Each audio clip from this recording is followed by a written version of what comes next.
बिहार का भविष्य है, प्रशांत ही कुछ कर सकता है, बिना प्रशांत के बिहार सुधरेगा नहीं। इस तरह की स्लोगन अब चल पड़ेगी। अब क्या है, मियाँ मुगालते में आ जाएगा, कुछ न कुछ तो वोट कटेगा आरजेडी का और कुछ न कुछ कटेगा जदयू का। जिन वोटों के मतों के प्रतिशत के अंतर से हार जीत का फैसला तय होता है, वो जो है पूरी तरह से काट लिया जाएगा और सीधा क्लीन स्वीप दे दिया जाएगा कि कॉर्नर से जो है बीजेपी वाला सब गोल मार देगा और यहाँ सत्ता में आ जाएगा। और जब सत्ता में आ जाएगा तब फिर जिससे जोगी जी मियाँ का रगड़ैया शुरू के लिए है यूपी में, उसी तरह से बिहार में रगड़ाएगा। और हम लगातार इस बात को जो है उठा रहे हैं और हमारा मियाँ मुस्लिम साहब वो सुन नहीं रहा, समझ नहीं रहा। इतना गिर गया है कि कहीं वोट पे आ जाता है, कहीं पैसे पे आ जाता है, कहीं बिरयानी पे आ जाता है, कहीं कोई टोपी पहन लेता है तो आ जाता है। और कल देखिएगा पूरे बिहार के मुस्लिमों की भीड़ जो है प्रशांत के जो है वो क्या है जो प्रोग्राम है उसमें रहेगी। बिल्कुल क्लियर कट है कि बीजेपी आएगी, 2025 में आएगी। उसके लिए बहुत ज्यादा बीजेपी को अब देखिए क्यों आएगी। अब अगर कोई दूसरा हो। दोस्तों नमस्कार, बहुत स्वागत आपका चौकस भारत में। मैं आपका दोस्त ब्रजेंद्र।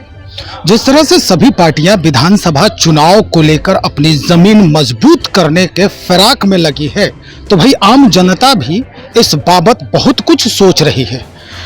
जनता तो यहाँ तक सोच रही है कि भाई जो विपक्ष में जो विपक्ष की बोली बोल रहा है, इसके पीछे का स्क्रिप्ट कोई और लिखा है। अब स्क्रिप्ट कौन लिखा है, कौन विपक्ष में बात कर रहा है और किसके लिए वो सिर चढ़कर बात कर रहा है, आज ये जानना बहुत जरूरी है। दरअसल हम पटना उच्च न्यायालय के अधिवक्ता हैं जुबैर अंसारी साहब, उनसे आज बातचीत करेंगे।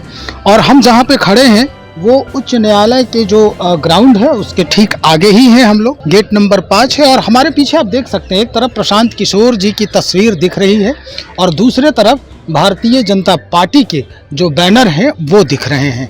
कई लोग हैं इस बैनर में, तस्वीरों में साफ दिखाई दे रहा है। जुबैर अंसारी साहब से हम सीधा मुखातिब हैं, इन्हीं से हम बातचीत करते हैं। अंसारी साहब बहुत स्वागत सबसे पहले तो। जी धन्यवाद आपका, क्या आप हमें मौका दिए। जी मुझे लगता है कि आप बिहार के आने वाले चुनाव के परिदृश्य और उससे संबंधित सवालों पे बात करने वाले हैं, विशेष करके प्रशांत किशोर पांडे जिसको पीके बोला जाता है उसके बारे में बात करना चाहेंगे। हाँ, चूंकि तस्वीर उन्हीं की है और आप यहाँ खड़ा होके चाय पी रहे थे और कुछ कुछ जो है मैंने सुना तो मुझे लगा कि आपसे बातचीत होनी चाहिए।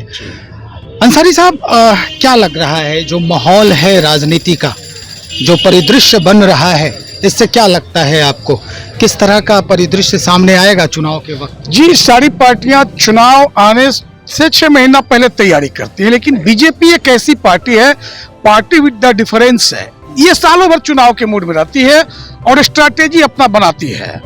अब बीजेपी को ये देखते देखते कि बहुत दिनों तक आरजेडी शासन किया, जनता दल यू, अब जदयू में नीतीश कुमार भी लगातार एकदम बने हुए हैं, चिपके हुए हैं, बीजेपी वालों को मौका ही नहीं मिलता तो मतलब मुंह की खानी पड़ती है और अपने आप में उनको शर्मनाक फील होता है। तो ये तो बीजेपी है, पार्टी विद द डिफरेंस है, तो एक डिफरेंट मतलब आइडियाज लेके आए कि क्यों ना कुछ ऐसा किया जाए और एक अगले पे खेल जाया जाए। तो ऐसे में प्रशांत किशोर दिख गया कि बड़ा अच्छा मोहरा साबित हो सकता है और इसने ऐसा लॉलीपॉप दिया पूरे बिहार के मुस्लिमों को ये कि आप बैकवर्ड हैं, आपको पढ़ने लिखने नहीं आता, आपको बैकवर्ड रखा गया है, आपके पास दिमाग नहीं है, आरजेडी ने ये किया, नीतीश ने ये किया, जबकि ये खुद नीतीश के लिए काम किया, आरजेडी के लिए काम किया, बीजेपी के लिए काम किया।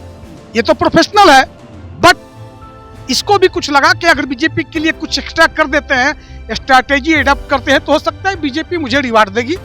अब बीजेपी ने इसको हिडन तौर पे बोला कि भाई आप ऐसा कोई सुझाव अपनाओ कि जो कुछ आरजेडी का वोट है या जदयू का वोट है, जो मुस्लिमों का जो मतों का प्रतिशत अंतर होता है, जिससे 1-2% या 1-2 हजार के मतों के प्रतिशत से जहां हार जीत होती है, उन वोटों को इस तरह से काट दो, इस तरह से ऐसा स्ट्रैटेजी अपनाओ कि बीजेपी क्लीन स्वीप करे, क्योंकि आरजेडी और जदयू वाले मौका ही नहीं देंगे, खुद चचा भतीजा सीएम बनते रहेंगे। तो हम मतलब अंसारी साहब आप ये कहना चाहते हैं कि इस बार भारतीय जनता पार्टी जनता दल यूनाइटेड को भी अंगूठा दिखाने वाली? बिल्कुल बिल्कुल। अब देखिए कल 2 तारीख है और जन सुराज का ये जो संस्थापक है प्रशांत किशोर पांडे कल एक पार्टी लॉन्च करने वाला है। मुस्लिमों को इसने लालच दे रखी है कि हम मुस्लिमों को 43 सीट्स देंगे जो उनका प्रोपोर्शनेट मतलब कि हिस्सा बनता है।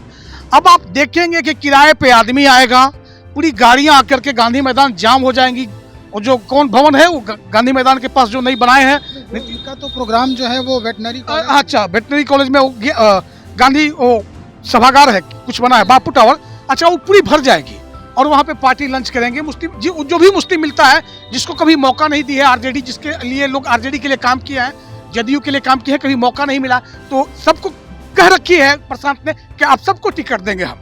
अब सबकी जिम्मेवारी है भीड़ लाना। देखिए कल मियाँ सब टोपी वगैरह पहन करके स्कॉर्पियो में सवार होकर के आएगा यहाँ पर, और यहाँ पर पूरे के पूरे मुस्लिमों को ऐसा लॉलीपॉप देगा कि सारे मुस्लिम जाकर के प्रशांत प्रशांत प्रशांत ही बिहार का भविष्य है, प्रशांत ही कुछ कर सकता है, बिना प्रशांत के बिहार सुधरेगा नहीं, इस तरह की स्लोगन अब चल पड़ेगी।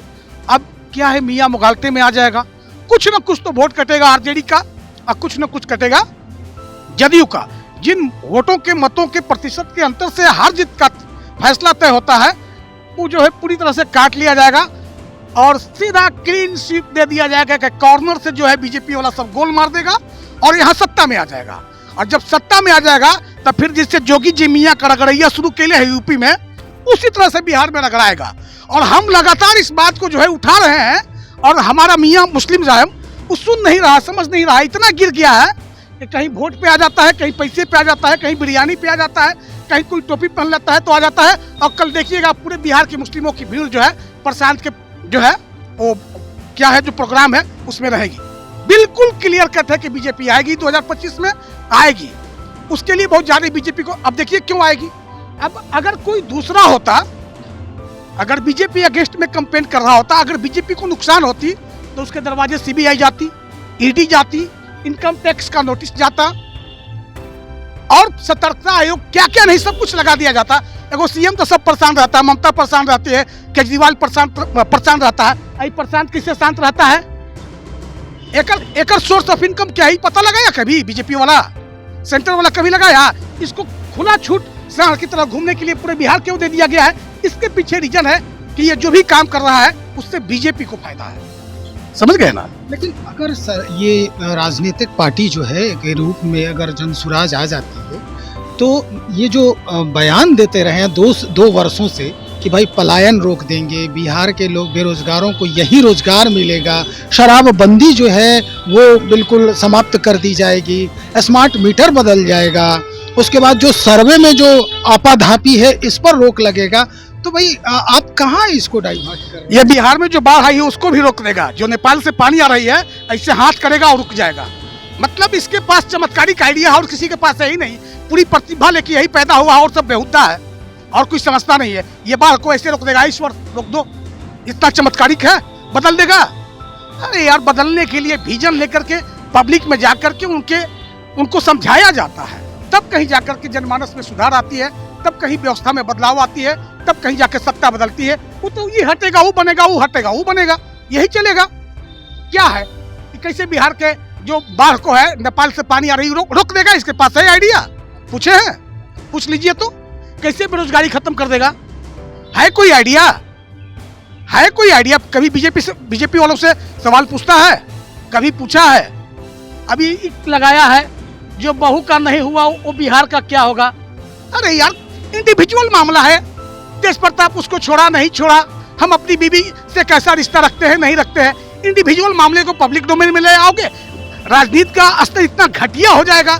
ये तो मतलब कि बिहार में ही देखा जा सकता है या भारत में कहीं देखा जा सकता है। चलिए आखिर में आपसे बस एक ही सवाल है कि क्या लगता है वाकई में प्रशांत किशोर इस बार जमीन जो है जो तलाश रहे हैं राजनीतिक जमीन, उसमें ये सफल हो पाएंगे? उसको कहिए अभी और मेहनत करे, अगर राजनीति की पूरी जानकारी नहीं है तो मेरे क्लास में आकर के राजनीति की शिक्षा ले सकता है।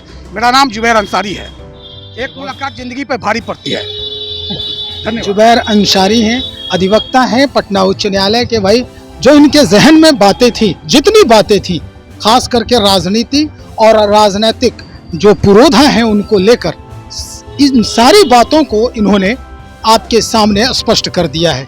तो चलिए अंसारी साहब से फिर हम मुखातिब होंगे, फिर मुलाकात होगी इनसे और फिर बात होगी अन्य मुद्दों पर। तब तक ये खबर देखें, समझें और जिनके बारे में इन्होंने कहा है उन्हें भी समझने का प्रयास करें। क्या वाकई में ऐसा है?